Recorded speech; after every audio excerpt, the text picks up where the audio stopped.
Shabbat Tov les amis, j'espère que vous avez passé un bon Shabbat, que vous avez repris des forces pour la nouvelle semaine. Je voudrais juste dire encore une petite chose sur la Simcha, c'est que la Simcha non seulement c'est un outil pour nous, pour pouvoir garder l'espoir, garder la Emouna, se renforcer dans la Emouna, que Hachem il nous aime, que tout ce que Hachem il fait pour nous c'est pour le bien, et que on se renforce comme ça personnellement, mais la simcha, la joie, c'est aussi un outil pour ramener les autres à la Emouna et à la simcha. La joie, elle est contagieuse. Un sourire, ça se transmet. C'est contagieux. Donc n'hésitez pas à sourire. Je voudrais vous lire un poème sur le sourire qui représente en fait l'importance pour soi et pour les autres que c'est un sourire. Donc je vais juste vous lire le texte, c'est pas très long. Un sourire ne coûte rien et produit beaucoup. Il enrichit ceux qui le reçoivent, sans appauvrir ceux qui le donnent.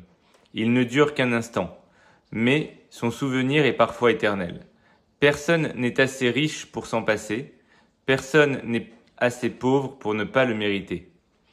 Il crée le bonheur au foyer, soutient les affaires, il est le signe sensible de l'amitié. Un sourire donne du repos à l'être fatigué, rend du courage aux plus découragés. Il ne peut ni s'acheter, ni se prêter, ni se voler, car c'est une chose qui n'a de valeur qu'à partir du moment où il se donne. Et si parfois vous rencontrez une personne qui ne sait plus avoir le sourire, soyez généreux, offrez-lui le vôtre, car nul n'a autant besoin d'un sourire que celui qui ne peut en donner aux autres.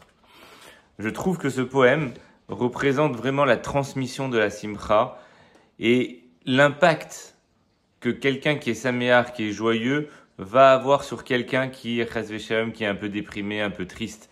C'est pour ça qu'on voit aujourd'hui beaucoup de vidéos de rabbanim, d'associations qui vont dans les hôpitaux réjouir les malades, réjouir les personnes âgées, parce que la simcha, ça permet de les réveiller, de réveiller leur neshama et d'apporter beaucoup de soulagement à la souffrance physique qu'il peut y avoir ou la souffrance psychologique qu'il peut y avoir. Donc, n'hésitez pas, souriez, ça fera du bien pour vous et du bien pour les autres. Shavua Tov, à la semaine prochaine.